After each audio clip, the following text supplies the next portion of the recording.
Back to another episode of Into the Triangle. My name is Sam. Thank you for joining me today. The Red Sox, take 2 out of 3 from the Kansas City Royals. They lose game threes, and vibes are a little bit down. But coming into today, 7 straight wins. Vibes were, um, very high. The team's feeling good. I have a lot to talk about, a lot on the docket. I'm going to be kind of changing up the way I talk about series a little bit. But obviously, if you are not living under a rock, you know that there is much bigger news to talk about. The Red Sox have extended Roman Anthony to an 8-year deal worth $130 million. Now, this deal really came together quickly. It was a deal that was also kind of concerning because you get Campbell done. The sense was that Anthony was going to be the most difficult player to extend because if he hit the open market at whatever point, he would cost a lot of money and make a ton of money. And this is a guy who, I mean, obviously we can all see it, really does project to be like a superstar in the league coming up very soon. This is a guy who is already here and he's already playing so well that he could have probably held out and made a lot more money. But regardless, this is a deal that vastly changes the Red Sox outlook on their future and adds a lot more certainty. This is a contract that came together apparently very quick. The contract talks started in the offseason. There was a gap, and then apparently things really came together. There was some talk about um, whether Anthony would take a contract, and apparently that the idea that him actually playing in Boston and getting a sense for what Fenway Park feels like and what maybe the team clubhouse feels like apparently changed his mind, and it made him more motivated to sign this contract. And that, if we're being honest, kind of feels like an underpay. Now, this extension isn't just an 8-year, $130 million deal. Now, this also it's worth noting this will begin next year, so it's not counting this year at all. So, the extension starts next year, which means that he will be with the club through 2033, and then has a 2034 club option for $30 million. And there's a ton of escalators that can bring the overall value of the contract up to 230 million, with a first or second place rookie of the year finish, MVP finishes with anywhere from the top 10, and all-star selection. So Roman Anthony gets a big deal that he probably could have gotten bigger if he waited, but this is a testament to I mean, hey, let's give a credit to Craig Breslow for acting and getting this deal done, and securing who is absolutely the face of the franchise already. I mean, he's not the best player on the team right now, but I think at this point next year, we probably will be saying, yeah, this guy's the best player on the team. And it's not just that, you're probably saying this is a top 10 player in baseball. I mean, this is how good this guy is. He's been so good as of late. And I'm really excited that they got this deal done. I think it says a lot to the culture that the Red Sox have right now, in the sense that a guy who, you know, was 50-50 on whether he would sign, whether he would, commit to a contract long term here. It says a lot that he got a sense of what it was like to play for this team and play at Fenway Park and play winning baseball, and, you know, just to fall in love with it. And it made him take this contract. And all of a sudden, the future has so much more clarity than it did literally yesterday.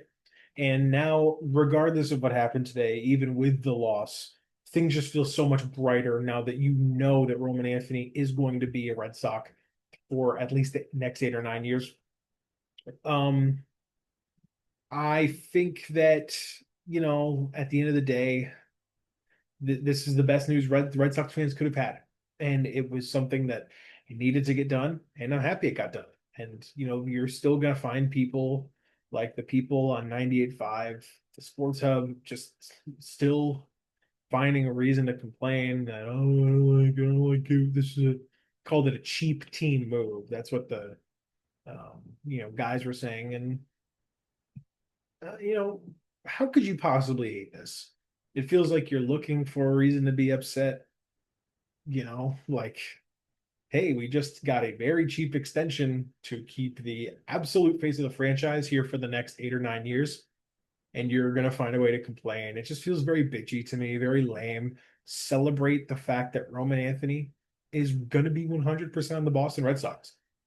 That is a huge achievement for Breslow, and you know it's close. Like if with the Crochet extension and now this, getting the deal done and securing the future, we could be at a point right now with Crochet being so good, and we will talk about Garrett Crochet later in this podcast. So to hold off on him, Crochet being so good, Anthony now being so good, to get both of these deals done mid-season and now not have to worry that, man, Garrett Crochet's so good, but he won't be here. He might not be here next year. He might not be here the year after next year. We're gonna have to get this deal done. Oh, but he's not gonna want to take a deal because it's about to hit free agency. And now you have Roman Anthony, where it's like, geez, man, this guy's all of a sudden you could be in a Rafi scenario where you're a year away from him hitting free agency and you don't have a deal done. And you all remember how stressful the Rafi contract extension was, and all of that. So now having Roman Anthony under contract, it just adds a security blanket to everything the Red Sox are going to do for literally the next 8 seasons. Because you have your star locked up on a contract that we will look back on this contract and say, this is a very cheap contract for Roman Anthony. And people are saying he didn't take as much money as he should. Let's be real. Like Roman Anthony, after this deal, he will only be like 30 years old. He will get probably after this, he'll probably get a 7 or 8 year deal that will be worth like 45, 50, whatever the MLB contracts are going to be in 8 or 9 years. Hell, he might get 60 or 70 million by that point, and that might be the standard. So we'll see. But ultimately, that's absolutely the headliner, not just of like, it's not really the series headliner, but as far as the last 3 days, this is the biggest thing to happen to the Red Sox, and it is absolutely awesome that they were able to hammer this out. Now, I did say that I was going to kind of change the way that I was going to talk about the series. Like before, I was kind of choosing whether or not to like go through the games individually and say, oh, I like this, I like that. I decided I don't really like to do that. It's kind of formulaic, and I feel like I can't get a ton of thoughts in on the games because like maybe I don't want maybe I'll look at something and I won't remember it exactly how it happened, and then I won't be able to come up with a thought on it. So I ended up taking down just a bunch of notes on the series, like 6, 7 talking points that I just want to hammer out and give my thoughts on and let loose. So I think it's fair. The first thing to talk about is Dustin May made his Red Sox debut today.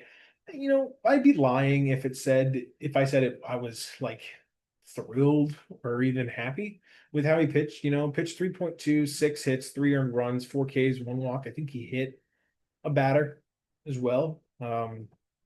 So, Red Sox lose 7-3 the game. It was very quickly was obvious like the pitching was not good tonight at all. We'll talk about the 5 hit batters. Actually, we could just talk about it now. The 5 hit batters is I wrote this down as a point because it is the most in Red Sox history. And if they would have hit one more, it would have been 6, which would have been tied for the most in a MLB game in MLB history. 5 hit batters. And let's be real. If the Red Sox were really bad, I probably would freak out at this. But the Red Sox are good, so you can chalk it up to, yeah, they just didn't have it tonight. Pitchers showed up and they just didn't have they weren't on it, they weren't on their game. I just find it very funny that we had 5 batters and the Royals were never pissed off because it was like these like pitches that like just ran inside and like clipped their stomach or something. Um, but yeah, just thought that was weird. Just want to throw that out. But let's talk back up. Let's get back on May. May, it's so weird because I mean, there are good things that we can take from this Dustin May outing. The sweeper looks electric. The cutter, which before he came here, Dustin May was only throwing his cutter about 7%. of the time. Now I think in the start he was throwing it something like 30% of the time. It might have been his most used pitch.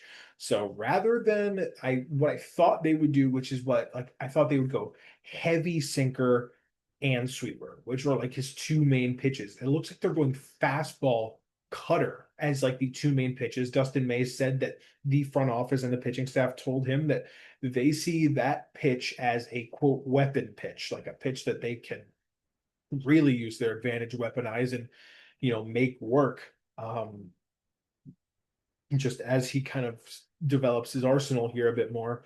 And I mean, he was throwing it well at some points tonight. I think his stuff it has a great hook on it, has a great horizontal movement, especially the sweeper. I mean, you have Vinny Pasquantino, who's a professional hitter in the first inning, swinging on a pitch that hit him like straight on his thigh. So, I mean, that shows you how much movement his stuff has and how much movement he can get. You had that Salvador Perez swing and miss that was really ugly on that sweeper. He can generate a lot of swing and miss with it. And I mean, as far as like comparing Dustin May to Walker Buehler and Dick Fitz, the stuff there is absolutely different than what they can offer, where there is definitive swing and miss in his game.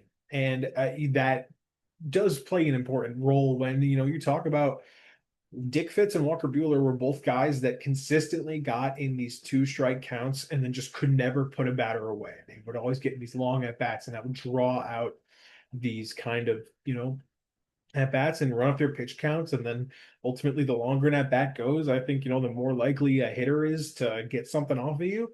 And I think May has that. Now, obviously, he got a lot of guys on base, and when the ball was hit, it was hit pretty hard. So I do think there's some reason to like genuinely be concerned about, hey, like, is his stuff getting like his stuff got hit really hard tonight. So my point was like, well, if it's gonna be thrown hard but just smacked, then what's the point of like having good stuff?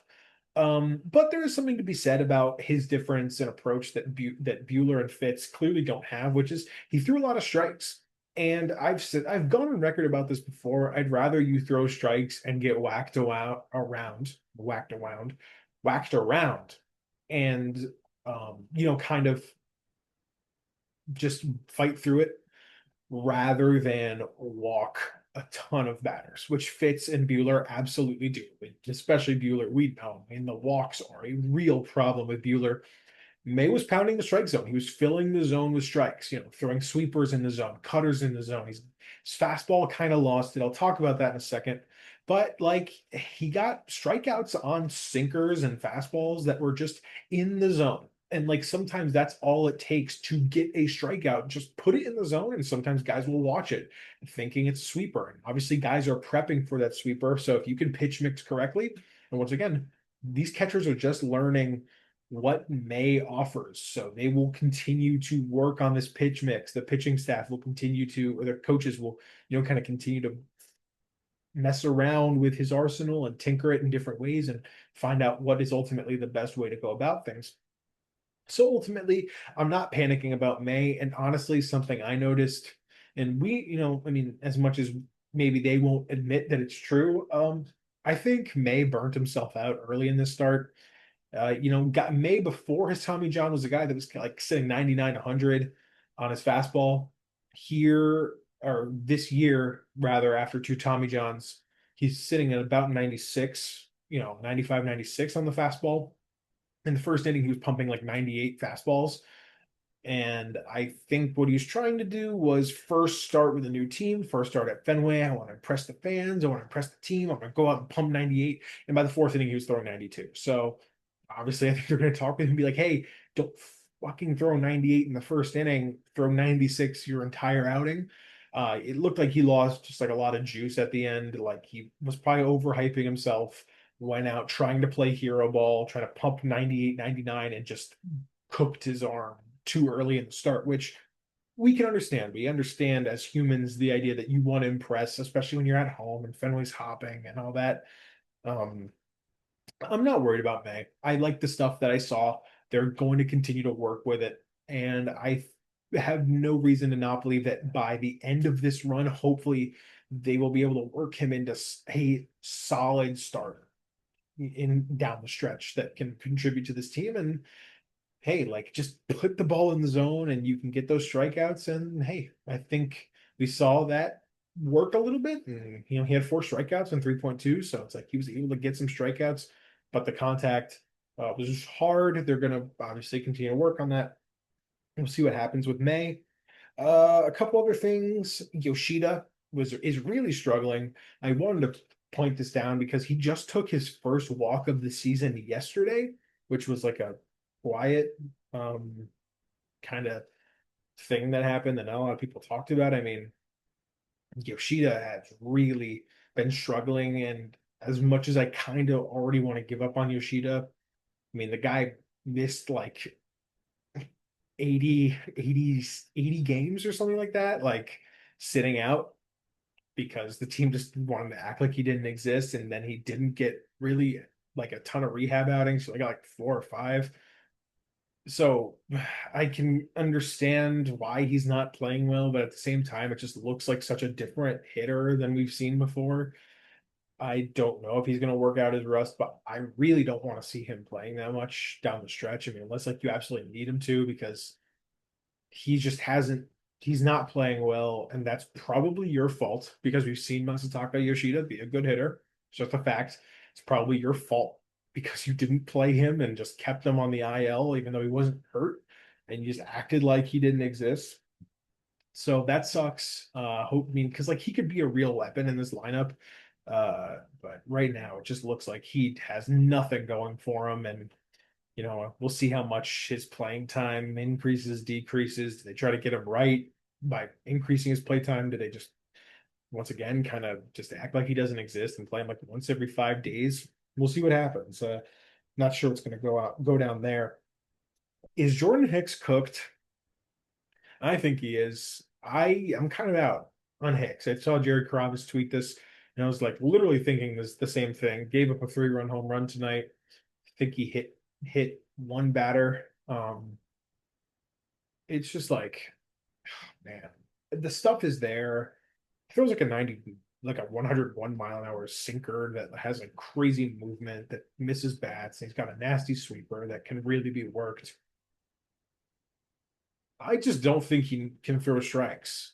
And if you can't throw strikes, you can't be a good pitcher. And that is just the fact of it all. If you're not going to throw strikes, you're not going to be a good pitcher in baseball because then that will give no incentive for people to swing at your stuff. And then, he does throw strike. He throws a sweeper over the plate that gets belted by Jonathan India. And, it's just like every time he comes in the game, I don't feel safe. And now with Jorge Alcala gone, I mean, obviously, you have like Isaiah Campbell in the bullpen right now, but that hopefully will change with Justin Slayton now starting to throw. He might be back fairly soon. We won't have to build him up as much because he is a reliever. Um, Outside of Isaiah Campbell, who won't be in this bullpen down the stretch, Jordan Hicks is the one player that like I literally am shitting myself when he's coming out on the on the mound to pitch, and he's so wild and his stuff is so unreliable that I mean you see it and you obviously see what the Red Sox see in him and why they traded Rafael Devers for him and got him back as a piece. You see what they want to work with and have to work with, but right now, I mean, I don't want Jordan Hicks pitching unless there is literally no one else in the bullpen. You are getting blown out or you're blowing someone else in. That's the only reason I want to see Jordan Hicks pitching. I don't want him out there at all. Let's talk about Garrett Crochet on a lighter note. This guy's the best. I mean, he like how good is he is ridiculous, or how good he is ridiculous because, like, frankly, we obviously knew that we were trading for a good pitcher when we traded for him and gave up all those prospects for him. But at the end of the day, I mean, I didn't think he could be this good because you see the numbers that some of these people are tweeting. I'm going to credit Jay Hay from Baseball is Dead on this. This is just a little stat that he had 13 plus wins, an ERA of 2.25 or lower, and 180 plus strikeouts in the first 23 starts of the season for a left-handed pitcher. So, first 23 starts, lefties, guys that have put up 13 plus wins, an ERA below 225, and 180 plus strikeouts. Sandy Koufax in 1962 and 1965, Vita Blue in 1971, which is a historic season, Randy Johnson in 2000, Clayton Kershaw in 2014 and 2017, and Garrett Crochet. This is like those are five pitchers and seven total seasons that are all timers. And Garrett Crochet is right there. He is at a level of dominance that is rare to see from a starter. And he got that rest day and he's coming out and like you can immediately tell. I think his first pitch was like a 98 fastball. He's kind of been sitting 96 down the stretch here a little bit. The fastball is really looking good. He was pounding the sweeper and it's just getting these ugly, gross swings. Whenever he's on the mound, you feel like it's almost a guaranteed win just with how well he's been pitching. He leads the league in wins now, leads the league in strikeouts. This is the guy you traded for, and he's just kind of scratching the surface. This is gonna be his first full, like legitimate big league season load as a pitcher. As things go on, he's only going to get better and better. And that's just so exciting as a Red Sox fan to know that this guy is going to just be building on what he's doing now. And what we're seeing now is utter dominance. You have that strikeout where he just comes off the mound screaming, really harken back to Chris Sale in 2021 in the ALCS, striking out at Fenway. Game five, coming off the mound, just screaming into his mitt. You have Crochet getting the strikeout and a heater and just coming off and primal yelling. That is what you want from your ace. Your dugout looks to that. Your young guys look to that. And imagine in the playoffs, if you're having a game that's close and your offense maybe isn't there yet and it's just kind of struggling, you get Garrett Crochet punching a guy out like that at Fenway, that's going to put a juice into the whole team. It just makes such a difference when you have an ace out there and Crochet is doing it pretty much better than anybody. I think it's kind of unfair because Scooble is so good, obviously. The fact that he's getting as little Cy Young buzz as he is like a disservice. He should get first place votes. I don't know if he will, but he absolutely should because he's been that good. And kind of talking about Crochet coming off the mound, pumping his fist. The vibes at Fenway are awesome right now. The crowds are just fantastic with their reactions, with the pops. You know, the place is going crazy every night. You're talking about a Tuesday night, Garrett Crochet getting a strikeout and the crowd popping, going insane. I mean, that is the energy that we've been missing at Fenway. It just makes me so happy to see these guys, you know, doing their job and the crowd reciprocating that energy, reciprocating a great play. And it just builds on the energy. And I think, fans know that you have a playoff team here. This team is playing like a playoff team. They're fighting like a playoff team, and they're really having fun like a playoff team, which has just been so rare to see from the Red Sox since 2021. And the crowd is giving them love for that. And that's just going to build on everything that they're doing here. Last note here before we wrap up, my last little thought on the series. Carlos Narvaez, little knee tweak. No, he did say that it's just sore. So that's good. Maybe you're hoping that that builds. And, he said he should be in the lineup, off day tomorrow, should be in the lineup Friday or Saturday. Wong is not good. So obviously you want him back ASAP, but would like to probably give him a day. You don't want to rush him back. He's really the only catcher worth a damn that could really do anything for you at this point. And having him in the lineup, even when he's not hitting offensively, like he hasn't really been hitting as of late, the defense is so elite behind the plate that you're going to take it still. So that's my take with Narvaez. I mean, not really much of a take, but just an update. Knee soreness. I would probably play it safe. Just give him a little bit of time, and we'll see how it works out from there. So, just a couple other things I've talked about. Justin Slayton throwing from the mound, obviously very good news. Marcelo Meyer, kind of. We're going to see what happens. There's talk of surgery. He got that shot. He was seen recently not wearing the wrist brace. He was doing work on the infield. Hopefully he's back sooner than later. Hopefully we don't lose him for a really extended period of time. I would probably say we won't see him for at least another week or two. I mean, probably 2 weeks. But if he can be back in the lineup for that playoff stretch, get David Hamilton out of this lineup, that's great for everything. And the defense would improve, and the offense would obviously improve because David Hamilton is bad. But yeah, that's really the last note I have. Red Sox take 2 out of 3. Good series. I would probably say the MVP of the series would go to Trevor Story. Had a great series. Shout out Trevor Story. He deserves some love. So we'll give Trevor Story the MVP for this one, leading the team in RBIs still.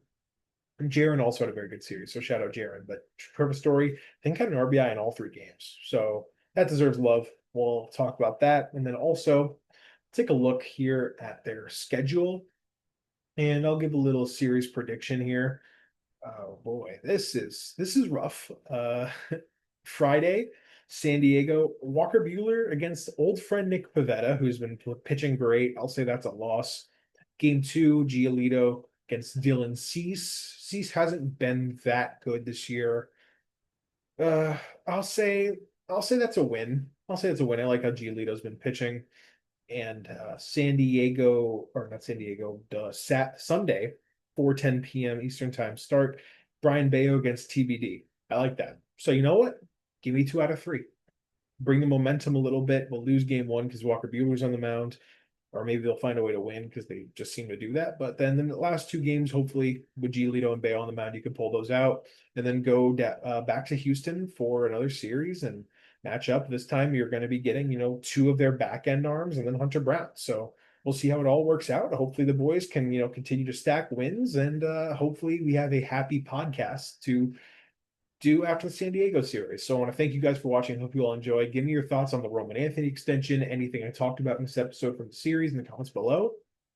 Just a quick note, I will likely be launching a Spotify for this podcast. So at some point, so when that does go live, I will probably post it, whether in a announcement or I'll just say it in my next video, and I'll throw that link in the description. So keep an eye out for that. I hope you guys all enjoyed. Thank you for watching. If you enjoyed, please leave a like, subscribe, ring that bell for whenever I post a podcast. You'll be notified. I want to thank you guys for watching. Hope you guys enjoyed. Have a good night. Peace out.